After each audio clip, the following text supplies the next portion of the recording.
agak terganggu dengan transmisinya, yang mana ketika kami bejek 0-100, kamu mungkin dengar juga dari mikrofon kali ya, itu bener-bener pure ketahan banget suaranya. Gak ada sequential ubahan, jadi feel-nya engaging atau segala macam. Enggak, dia linear kayak udah sampai selesai. Jadi kurang ada feel engagingnya. Ya udah as it is aja, lempeng sampai atas. Rasanya kayak naik motor skuter matic gitu ya.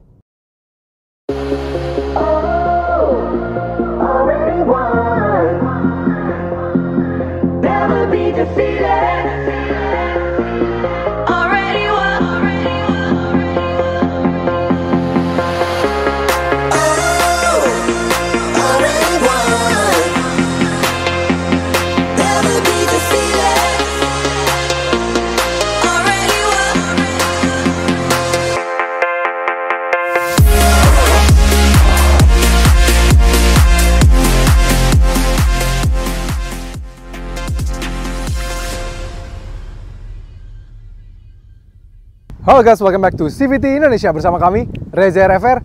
Yes, di sebelah kami adalah mobil yang sangat exciting sekali. Kenapa? Karena setiap kami ngepost soal mobil ini, pasti kolom komentar kami ramai sekali. Mau di Instagram, mau di YouTube. Memang ini mobil yang sudah cukup panjang di Indonesia, dan mungkin fanbase-nya sudah mulai banyak, dan banyak yang tahu mobil ini. Jadi ketika ada mobil ini meluncur, pasti perbincangan tentang Honda CR-V itu banyak banget, antara pro ataupun kontra. Karena pronya, ya mobil ini sekarang semakin bagus, secara fitur juga semakin bagus. Tapi kontranya, memang secara harga semakin tidak bagus. Karena harganya semakin tinggi, yang mana pasti menimbulkan pro dan kontra. Itulah yang sering terjadi di kolom komentar kami. Nah, yes, ini adalah varian all new Honda CR-V e-HEV atau varian hybrid, yang mana menjadi flagship dari SUV-nya Honda di Indonesia. Memang agak unik, karena sejatinya ada satu varian lagi di bawahnya, yang mana yaitu adalah yang varian turbo dengan konfigurasi 7-seater, tapi justru malah kalah laris. Dan kalah larisnya lumayan parah. Di bulan Oktober saja, mobil ini yang varian hybrid mampu terjual sampai 490, sedangkan yang varian turbo hanya terjual 6 unit saja. Jauh banget bukan? Nah, di video kali ini kami ingin membahas kenapa mobil ini yang khusus untuk varian hybrid bisa tetap sangat laris. So, tanpa berlama-lama, ini dia CVT Review all new Honda CR-V e-HEV.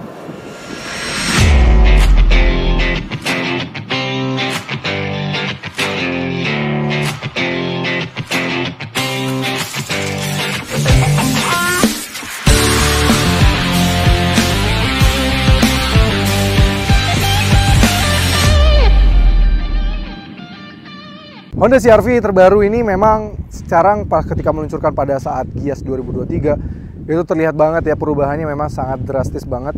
Dimensi wise juga sekarang semakin besar. Dulu 4600 kecil, sekarang 4600 besar. Tepatnya di 4691 mm secara panjang. Jadi memang dimensi semakin panjang. Apalagi entah kenapa pemakaian desain dari CR-V terbaru ini dengan claddingnya di LED khusus untuk yang varian hybrid, entah kenapa desainnya itu ya kesannya kayak mobilnya tuh lebih besar dibandingkan dimensi aslinya. Jadi kayak panjangnya 4600, tapi kita lihat dari jalan, misalnya sambil berjalan gitu, kita lihat di jalan, kesannya kayak mobil ini tuh panjangnya 4700 ke atas, padahal masih 4700 ke bawah, masih dekat banget kelas-kelas medium SUV yang lainnya, atau bahkan kalau dimensinya dengan kelas low MPV, low SUV, masih dekat. Jadi sebenarnya nggak gede-gede banget, tapi pinter banget pemainan Honda dalam mendesain all new Honda CR-V ini. Pinternya juga di depan, tampangnya tuh sekarang lebih dewasa dengan tarikan tajam pada bagian lampu. Khusus untuk varian hybrid ini juga dibuat kayak smoke gitu ya. Lampunya sekarang yang lampu utamanya sudah pakai proyektor LED, lampu high beamnya pakai reflektor. Jadi tidak semuanya reflektor seperti yang generasi sebelumnya, dan lampunya kayak lebih pipih dibandingkan dengan generasi sebelumnya, jadi membuatnya kesannya lebih tajam gitu ya desainnya. Bagus banget. Dia masih tetap ada fog lamp di sini. Fog lampnya juga sudah proyektor LED, bagus banget. Jadi kalau dari depan itu keren banget, apalagi ditambah untuk sein-nya juga sudah sequential. Jadi makin membuat dia mewah. Yang keren lagi, logo Honda warna biru yang menjadi pembeda untuk yang varian hybrid, dan ada kamera di atas sana untuk yang Honda Sensing-nya. Overall dari samping, dia semuanya bedanya dengan varian turbo, dia di delete plastik cladding-nya, jadi berwarna body, yang bikin mobil ini kesannya lebih besar, apalagi kayak warna putih ini, kesannya kayak lebih gagah gitu ya. 235 R19, dia sudah 19 inci, bagus, desainnya juga dual tone, tapi memang dominasi warna hitam, dan bagus ya, spionnya dibuat warna hitam. Tapi sayang, memang dari spionnya dia tidak ada imbuhan kamera 360. Dia hanya ada kameranya tuh cuma dua. Kamera yang belakang dan kamera untuk Honda Lane Watch di bagian kiri saja. Yes, Honda Lane Watch pun masih tergolong baru untuk di CR-V karena generasi sebelumnya itu belum ada Honda Lane Watch, meskipun sudah ada Honda Sensing-nya gitu.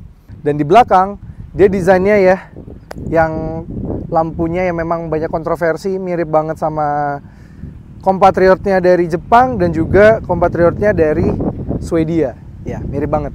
Entah kenapa desain di belakang sini, dari belakang kesannya tuh kayak bulky banget, gede.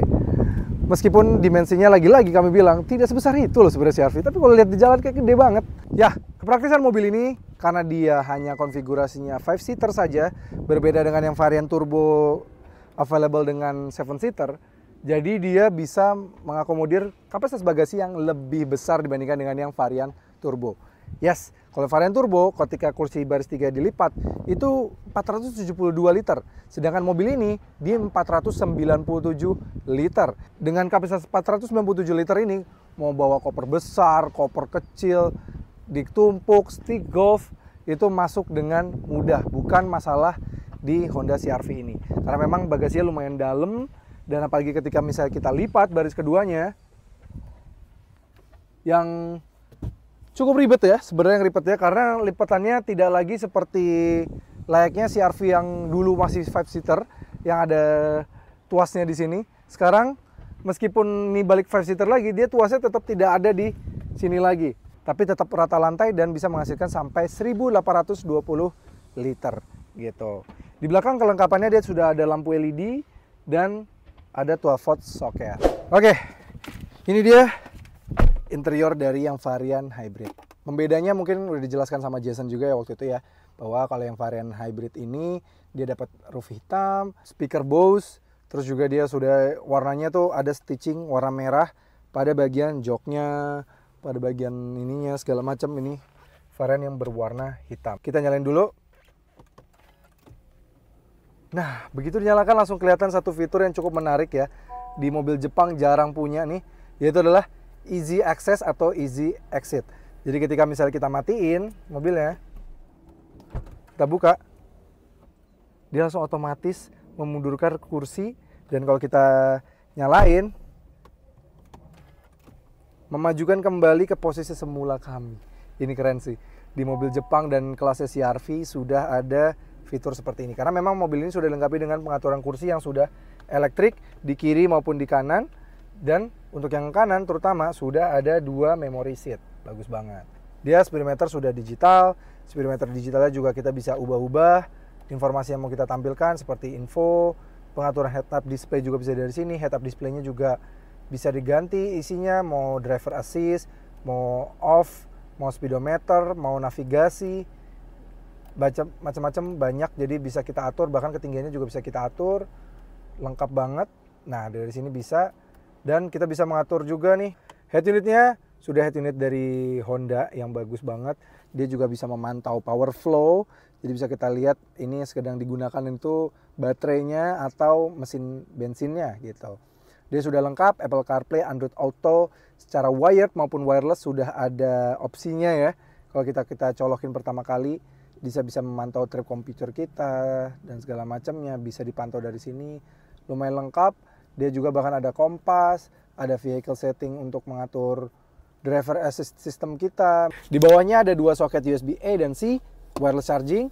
Tuas transmisinya dia karena yang varian hybrid ya, ini ada P, R, N, D dan B. B itu kayak buat yang regenerative braking-nya lah ya, engine brake. Drive mode, tuasnya ada di sini, tapi saya memang dia tidak ada tombol untuk EV mode. Electric parking brake dengan auto hold sudah ada, 2 cup holder, armrest yang sangat besar dan ada tuas lagi di sini. Kita bisa pindah mau yang ke depan, ke belakang. Dan yang kami sayangkan tapinya amenities pada bagian atasnya. Amenities pada bagian atasnya, lampu-lampunya, mulai dari lampu yang depan ini masih harus di touch untuk menyalakan. Tidak seperti di belakang yang mana bisa kayak cuma pakai kapasitif doang. Yang depan ini malah justru harus di touch begini gitu. Dan seperti spion tengah ini juga masih day night view mirror biasa. Kalau sama mobil yang setengah harga dari mobil ini, bahkan 3/4 harga dari mobil ini juga sudah ada gitu ya. Bahkan itu bukan yang dari Cina loh, dari Jepang juga sudah ada yang seperti ini gitu. Dan tambah lagi sun visornya ada kaca sih, tapi nggak ada lampu. Padahal ketika kami sampai di Thailand, varian termurah CR-V yang dijual di sana mulai dari 590-an itu sudah ada kaca dan juga lampunya. Ini varian paling tinggi yang harganya 800 juta, bahkan lampu aja nggak ada. Sayang banget ya, ini kenapa seperti itu gitu. Di atas dia tetap diberikan panoramic sunroof, keren, dengan roof yang penutupnya juga berwarna hitam yang menjadi pembeda dengan varian turbonya gitu. Memang legroom bagian belakang baris kedua ini sekarang juga lebih lega dibandingkan dengan CR-V generasi sebelumnya yang mana 7-seater dan lebih lega juga dengan varian 7-seater mobil ini. Tapi apakah itu yang membuat jadi consideration para pemilik mobil ini yang membeli varian hybrid lebih banyak dibandingkan dengan varian turbo? Mungkin kayaknya bukan itu. Lebih baik kita cari lagi dari sisi mesinnya. Ini dia mesin dari varian CR-V varian yang e-HEV. Yes, sekarang sudah pakai hidrolik. Keren banget, akhirnya terasa banget premiumnya. Memang harganya sudah sangat premium. Bagian mesinnya, sepertinya orang Indonesia itu kan memang bukan suka 7-seater, bukan kekeluargaan. Menurut kami, orang Indonesia itu lebih ke FOMO. Yes, fear of missing out. Karena dengan CR-V yang hybrid ini, akhirnya pertama kali CR-V menggunakan teknologi hybrid yang membuat mungkin orang Indonesia yang pertama kali lihat CR-V datang pertama kali, mereka langsung tertegun dan penasaran gimana sih spesifikasi dan gimana sih rasanya CR-V hybrid terbaru ini. Yes, mobil ini diimbuhi dengan mesin 2000 cc e-HEV dengan motor listrik dan baterai berkapasitas 1,06 kWh yang mana motor listrik yang mampu menghasilkan tenaga 183 PS dan torsi 335 Nm. Sedangkan mesin 2000 cc-nya menghasilkan tenaga 148 PS dan torsi 183 Nm. Bila digabungkan tenaganya, memang bukan kayak Camry yang bisa langsung digabungkan gitu aja. Enggak, ini tenaganya kalau digabungkan bisa menghasilkan tenaga 207 PS dan torsinya 335 Nm. Jadi itu secara tenaga, secara torsi besar banget. Dan mobil ini pastinya dengan adanya motor listrik bisa sangat irit sekali gitu. Sepertinya itu yang menjadi alasan dari orang-orang lebih tertarik dengan all new Honda CR-V yang varian hybrid ini dibandingkan dengan turbo yang padahal ada 7-seaternya. Yes, akhirnya kami diberikan kesempatan oleh Honda untuk merasakan langsung Honda CR-V e-HEV terbaru ini. Ini yang kami paling penasaran. Kenapa kami penasaran? Karena seperti kami tadi bilang di awal, bisa-bisanya varian tertingginya, varian paling mahalnya menjadi varian yang paling laris di Indonesia. Impresi pertama kali kami naiki mobil ini aja, tutup pintu dan mengeluarkan mobil ini, berjalan bersama mobil ini dibandingkan dengan generasi sebelumnya, ini jauh lebih solid. Generasi sebelumnya tuh CR-V kayak desainnya aja memang bentuknya global gitu ya. Tapi once kita duduk, kita rasakan mobilnya berjalan, itu kerasa banget itu mobil kayak mobil lokal gitu ya. Di yang generasi terbaru ini, generasi ke-6 ini, itu semua beda. Ketika kami masuk, gitu tutup pintu saja sudah jauh lebih solid, berjalan mobilnya lebih smooth, kedepan kabinnya sudah lebih baik, terus juga ketika berjalan gitu ya, genggaman setirnya, posisi duduknya, itu kerasa mobil yang jauh lebih refine dibandingkan dengan generasi sebelumnya. Memang sekarang sepertinya Honda tahu kualitas yang diberikan terhadap mobil mereka CR-V terbaru ini meningkat drastis. Jadi memang mereka ya mau nggak mau harus menaikkan harga dari si CR-V-nya ini memang cukup signifikan. Ada mungkin debatable ya, terbayarkan atau enggak kualitasnya. Jujur memang kualitas meningkat, tapi kalau soal harga terbayarkan atau enggak nanti balik lagi ke para CVTs gitu. Kalau menurut kami memang kualitas meningkat, tapi harga ini tuh pantasnya masih di harga 700-an juta. Karena memang masih ada feel Jepangnya dan ada beberapa hal yang masih belum benar-benar sebaik itu. Tapi jujur kalau soal kenyamanan, ini sudah jauh lebih baik ya dibandingkan dengan CR-V terdahulu. CR-V terdahulu tuh memang sudah nyaman juga. Nyaman, tapi memang ada beberapa hal yang sedikit agak kurang di CR-V generasi sebelumnya. Yaitu misalnya ketika kita melatih speed bumps, dia nyaman, tapi somehow agak lebih nyaman bandingannya empuk gitu ya, tapi lebih mantul gitu. Nah, di mobil ini sisi mantulnya nggak ada, tapi dia mengayun, lebih ke arah ngayun. Jadi ayunan dari suspensinya itu lebih ke arah mengayun dibandingkan dengan dulu hanya sekedar memantul, meskipun keduanya sama-sama soft gitu ya. Dan kerasa banget ketika misalnya kita mengayun ya, ini di jembatannya di Pantai Indah Kapuk, yang mana sambungan jembatannya juga lumayan agak jungkat-jungkit gitu ya. Itu dia ayunan dari suspensinya tuh enak gitu ya, halus gitu, smooth rasanya, gak yang mengantuk-antuk kita. Dulu nyaman, tapi kalau lewat suspensi seperti ini pasti agak kayak lebih sedikit mengocok kita lah, mengocok badan kita gitu terhadap goncangannya, masih ada terasa. Kalau di sini jauh lebih smooth, lewati speed bumps juga lebih enak, bantingannya nggak bergoyang. Terus suara dari shock breakernya ketika menghadapi speed bumps gitu kan, biasanya kan suaranya jeduk. Ini berkat peredaman yang lebih baik, dia juga suaranya juga jauh lebih teredam gitu, kayak lebih dep. Dan tambah lagi dengan posisi duduknya sekarang jauh lebih ergonomis dengan adanya electric seat pastinya, dan electric seatnya juga lebih fleksibel. Tambah lagi sudah ada 2 memory seat, jadi kita tuh bisa mendapatkan preference driving position kita yang terbaik gitu.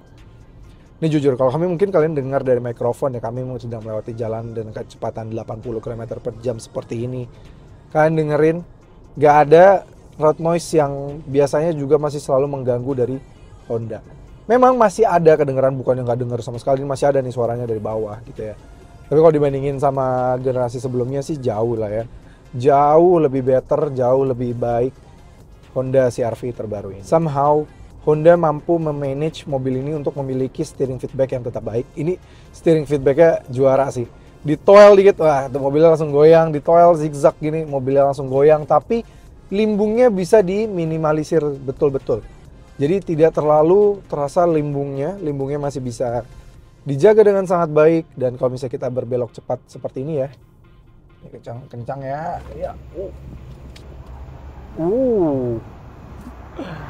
menyenangkan sekali. Ini hampir bisa dibilang dia yang paling fun to drive di kelasnya, paling hampir ya. Karena memang masih harus mengakui Mazda CX-5 lebih punya handling lebih baik dibandingkan dengan mobil ini. Wajar, CX-5 juga lebih compact dibandingkan dengan mobil ini. Dengan konfigurasi juga sama-sama 5 seater ya. Jadi CX-5 lebih agile, tapi jujur kalau dibandingkan misalnya dengan Santa Fe, Wuling Almas gitu misalnya, atau kelas lainnya tuh misalnya Tigo, Cherry Tigo, ini udah jauh lebih better lah dibandingkan dengan rival-rival tersebut. Ini handlingnya jauh lebih menyenangkan, bantingannya juga jauh lebih empuk. Sekarang refine banget sih, jujur. Tuh, wah, kita melewati speed bump seperti ini. Tuh, ini sambungan jembatan di Peak ya. Tuh, gak terantup gitu. Kalau yang dulu tuh masih ada dup gitu, keantup, tapi memang empuk, soft. Nah, tuh, dia ngayunnya pelan gitu. Nah, rebound dari suspensinya juga lebih baik sekarang. Jadi, membuat rasa dari mobil ini jauh lebih menyenangkan lagi. Harga mobil ini 804,9. Itu semua karena memang mobil ini sudah dilengkapi dengan hybrid. Yes, ada motor listrik yang besarnya motor listrik yang didukung dengan kapasitas baterai di 1,06 kWh. Kecil banget. Hybridnya ini jujur membuat mobil ini lebih efisien dan membantu tarikan dari mesin mobil ini. Ketika misalnya kita di mode Icon seperti ini ya, terus kita mau kick down, tiba-tiba ada yang tengil gitu misalnya lewat kita, just kick down aja.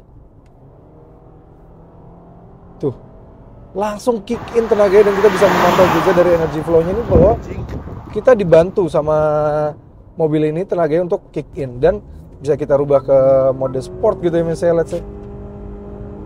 Suaranya lebih ngebas. Kalian mungkin bisa perhatikan gak ya? Kedengeran gak ya dari kamera? Kelihatan kalau ketika di mode Icon ditarik tuh begini suaranya. Kencang juga. tapi suaranya lebih banyak treble-nya. Tapi begitu di mode sport, tuh denger ya, suaranya ada kayak boom gitu ya. Menyenangkan sekali CR-V ini, dibujuk berkali-kali, dan kita juga bisa memantau kecepatan kita, Honda sensing-nya juga dari head-up display, jadi kita bisa benar-benar fokus berkendara, kita bisa melihat dari head-up display-nya, karena speedometer bisa dari situ, ada kompas, dan ada Honda sensing-nya. Tapi sayang memang dia seperti like-nya SUV dan crossover zaman sekarang ya, mau dibuat set tertinggi pun ya hood-nya memang agak sedikit landai, jadi agak turun gitu ya. Tidak seperti beberapa rivalnya yang kelihatan banget hood-nya tuh cukup tinggi, ini sedikit ke bawah. Jadi memang dia adalah sebuah crossover sih.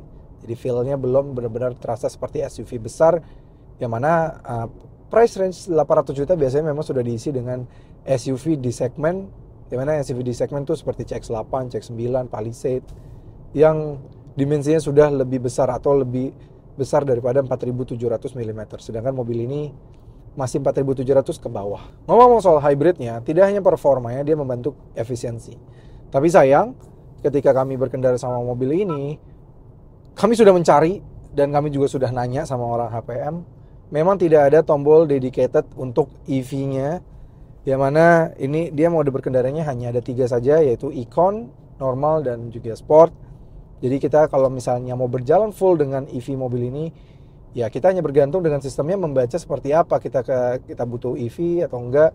Jadi kayak misalnya ini random nih, di kecepatan 60, ya bisa kita ada tiba-tiba EV, tapi karena misalnya agak semi nanjak dan kita harus agak dalam dikit ngegasnya, tahu-tahu EV-nya hilang.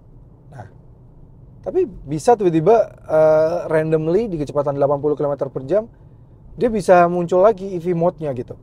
Jadi nggak ada dedicated tombol EV yang mana misalnya kayak di tetangga gitu, misalnya Toyota gitu. Kita pencet EV mode, requirements baterainya itu misalnya let's say 4 bar gitu kalau misalnya di Toyota. Nah kalau udah 4 bar, kita bisa berjalan dengan full EV mode dan sampai 60 km per jam. Nah kalau di sini, kita bisa random banget nih, sebelum 60 km per jam bisa tahu udah mati. Tapi misalnya beberapa saat lagi, nah ini udah mati nih EV mode-nya. Dan bisa beberapa saat lagi, dia nyala gitu ya. Oh iya, mobil ini sudah dilengkapi dengan pedal shift, dan kami bilang pedal shift-nya bukan berfungsi untuk ganti gigi gitu ya. Bukan untuk merubah transmisinya, kita sequential dari transmisinya, bukan. Ini adalah khusus untuk regenerative braking dari mobil ini. Yes, mobil ini juga punya beberapa mode regenerative braking, mulai dari 1, 2, 3, ada 3 mode, 3 level ya. Yang mana kita bisa naikkan kalau mau menaikkan regenerative brakingnya itu dari tuas di sebelah kirinya ini, yang minus, dari minusnya ini. Nah, dia bisa ningkatin. Nah, kanan tuh ngurangin, dan ada 3 level, dan sebenarnya bisa sampai 4 level kalau kita dari awal sudah merubah transmisinya, dari transmisinya sudah di B. Jadi dari B aja itu, kalau di B dia dari awal sudah ada regenerative brakingnya, dan kita tinggal tambahin sendiri aja 1, 2, 3. Jadi total sebenarnya kayak ada 4 level regenerative braking yang dimulai dari transmisinya B ini. Dan regenerative brakingnya lumayan membantu ya untuk mengisi daya dari mobil ini, apalagi kalau bisa kita habis berakselerasi lumayan kenceng, lumayan coasting, dan harus tiba-tiba ngerem gitu, ngerem mendadak, itu langsung directly ngecas sampai bawah dan langsung ngisi kapasitas baterai dari Honda CR-V hybrid ini. Nah, hal yang paling bikin penasaran nih, yaitu adalah efisiensi bahan bakar dari Honda All New CR-V yang varian e-HEV ini. Oke, mobil ini seperti kami bilang ya di awal tadi ya, dia tidak ada konkret di kecepatan berapa dia akan menyala EV-nya.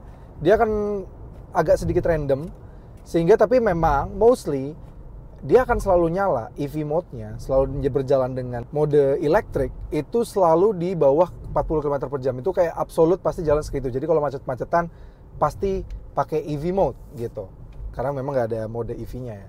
Sehingga wajar memang dalam kota kami bisa mendapatkan efisiensi bahan bakar yang justru lebih baik.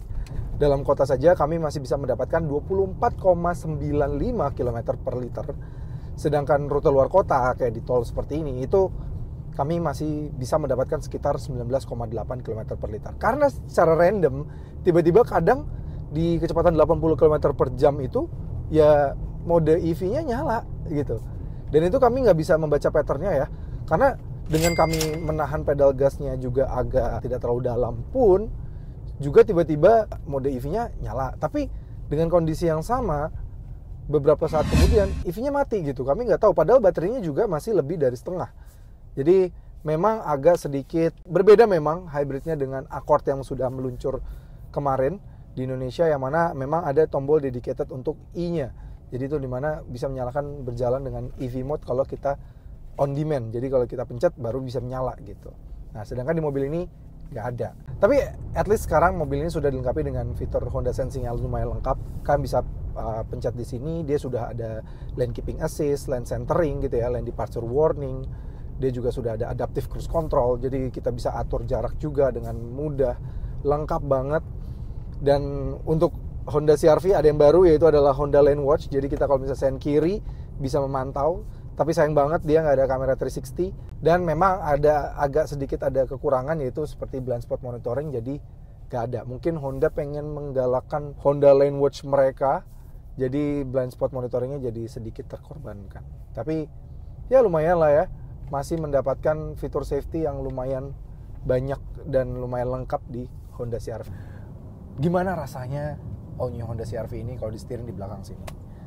Jujur ini kalau dibandingkan dengan generasi sebelumnya, ya lebih refined seperti kami tadi bilang di depan, lebih smooth, lewatin speed bumps juga lebih baik. Coba Mas agak lebih cepat dikit supaya kita melewati jembatannya peak yang, nah dia tuh kalau lewatin speed bumps gitu, ini lebih refined. Bahkan kalau dibandingkan dengan mobil Jepang yang ngaku premium harganya sudah 1,1, di belakang sini duduknya jauh lebih enak, lebih refined dibandingkan dengan mobil Jepang tersebut. Tahu lah ya apa. Nah ini kita latihan speed bump jembatan. Nah, terantuk memang, ngayun juga wajar karena memang agak patah ya.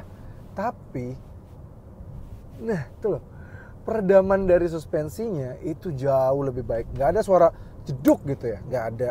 Yang mana biasanya suara jeduk seperti itu meskipun empuk, tapi kadang ditranslate sama kuping kita ke otak kita bahwa mobilnya keras gitu. Meskipun sebenarnya empuk kadang ya, dengan suara kadang masuk ke kuping kita suaranya jeduk gitu ya. Itu kadang ditranslate dengan mobil yang jadi keras gitu. Nah di mobil ini pinter juga Honda. Selain memang suspensi juga dibikin empuk, tapi shock absorbernya mengabsorb suara dari dentuman suspensinya dengan baik, sehingga kuping kami pun mentranslate dengan baik supaya bahwa mobil ini ya nyaman gitu. Jadi pas ngelewatin itu kayak nget gitu, enak banget. Ini jauh lebih refine, lebih menyenangkan. Bahkan kalau ini drivernya agak nakal ya, zigzag gini ya. Ini ya memang di belakang limbungnya lebih terasa dibandingkan ketika kami tadi nyetir. Wajar ada limbungnya, apalagi bentuknya mobilnya SUV. Tapi ini kalau dibandingkan dengan generasi sebelumnya dan dibandingkan dengan rivalnya yang udah masih mild hybrid, harga lebih mahal dibandingkan dengan mobil ini malah jauh lebih menyenangkan sih. Tambah lagi di belakang sini kelengkapan seperti armrest yang cukup besar gitu ya. Dan armrest Honda yang jarang banget solid seperti ini. Biasanya kan armrest Honda kan even di Accord yang harganya 900 juta aja lemes ya. Kurang disentuh gitu ya, masih agak lemes. Ini armrest yang sangat solid dan empuk lagi ya ketika kita taruh tangan. Jadi posisinya karena dia solid seperti ini, ergonomis banget nih ketika menyentuh tangan gitu. Ada 2 cup holder, tambah lagi juga dia ada semburan AC di belakang sini. Meskipun pengaturan suhu nggak bisa, dia hanya meneruskan udara dari depan saja. Dan ada 2 soket USB-C, jadi sudah sangat modern sekali. Cup holder belakang sini. Dan yang menarik, dia juga tetap diberikan speaker hingga ke belakang sini dan Twitter hingga ke belakang sini. Nggak kayak adanya Twitter di depan aja nggak ada ini. Ini even Twitter sampai belakang, bagus. Oke, kita sekarang berada di sebuah tanjakan yang teman media lain sering pakai lah ya. Benar. Dan kebetulan sudah ada 5 kawan-kawan Crucivities nih, yang di tengah justru yang paling tinggi. Dan dia mengeluhkan tadi ketika mau duduk di tengah, nggak bisa duduk ya Pas? Iya, mentok kepala, tapi kepala. ternyata pas dimundurin dikit lumayan sih. Masih bisa. Masih bisa gitu. Pas, ini ada Jason. Halo. Dan ada Rais, ada Gopas dan ada Moses. Nah di tengah Gopas agak sedikit kesulitan ya. Ya nih. Karena kanan kirinya besar juga. Oke, total beratnya adalah 422. Kami sudah dikalkulasiin semuanya. Jadi sekarang kita mau nanjak. Let's go. Kuat apa hybridnya diisi 5 orang karena cuma 5 seater ini. Gitu, sayang kuat banget. dong. Harusnya sih kuat. Oke, 3, 2, 1.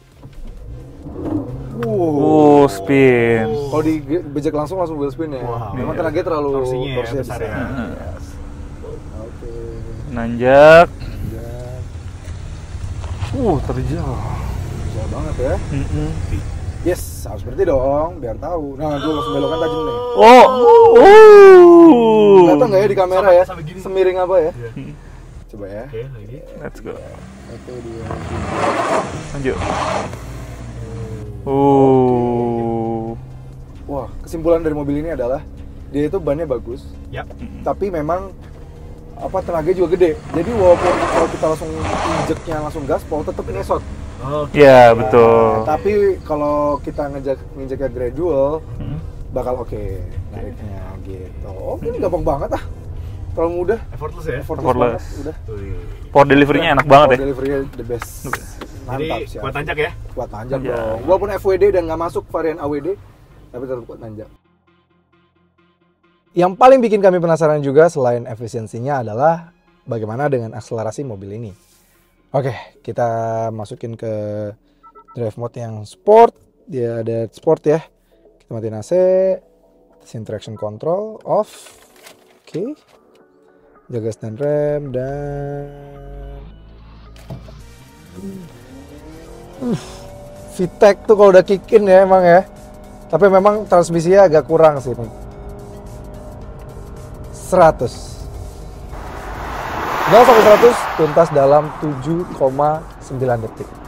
Ya lumayan kencang ya, kencang banget sih buat SUV kelas ini. Memang kita melihat kalau ketika baterainya full, kalian bisa mengkondisikan sebelum akselerasi baterainya full, itu dia membantu akselerasi. Kita juga bisa memantau dari power flow-nya di sini. Kelihatan banget kayak dia ngasih bantuan ke tenaga mesinnya supaya menghasilkan akselerasi yang sangat luar biasa gitu. Sebenarnya akselerasi itu bakal luar biasa banget kalau misalnya mungkin ada yang transmisi manual, karena pas tadi dibejek itu suara VTEC-nya tuh kayak enak banget. Agak terganggu dengan transmisinya yang mana ketika kami bejek 0-100, kamu mungkin dengar juga dari mikrofon kali ya. Itu bener-bener pure ketahan banget suaranya. Gak ada sequential ubahan, jadi feel-nya engaging atau segala macam. Enggak, dia linear kayak udah sampai selesai. Jadi kurang ada feel engagingnya. Ya udah as it is aja, lempeng sampai atas. Rasanya kayak naik motor skuter matic gitu ya. Ya, jadi gimana kesimpulan dari all new Honda CR-V RS e-HEV ini atau varian hybrid dari CR-V? Bisa simpulkan, kami mengerti sekali kenapa orang Indonesia malah justru tertarik dengan varian paling mahalnya, varian flagshipnya dari Honda CR-V ini. Meskipun tanpa 7-seater, yang mana orang Indonesia katanya suka banget 7-seater ya. Tapi sepertinya orang Indonesia tuh lebih, bukan kekeluargaan, tapi lebih ke FOMO. Karena teknologi yang diberikan terhadap si varian hybrid ini dan juga mesin hybrid yang terbaru membuat orang lebih penasaran terhadap varian hybrid ini. Ditambah lagi efisiensi yang diberikan, refinement, dan juga performa yang lebih baik dibandingkan dengan varian turbo, mungkin itu bisa menjadi alasan kenapa para customer dari Honda CR-V ini lebih memilih varian yang 5-seater dan hybrid ini. Oke, itu aja dari kami CVTs. Terima kasih sudah menonton. Jangan lupa like video ini, subscribe ke channel YouTube CVT Indonesia, dan nyalakan lonceng notifikasi. Main juga ke Instagram kami di @cvt.indonesia untuk tahu seputar behind the scenes selama kami syuting, dan juga berita otomotif dari dalam negeri maupun luar negeri. Dan bagi kalian tertarik untuk meminang Honda CR-V terbaru ini atau membaca artikel tentang Honda dan juga mobil-mobil lainnya, bisa melalui website kami di cvtindonesia.co.id. Kami pamit undur diri, sampai ketemu lagi di video berikutnya.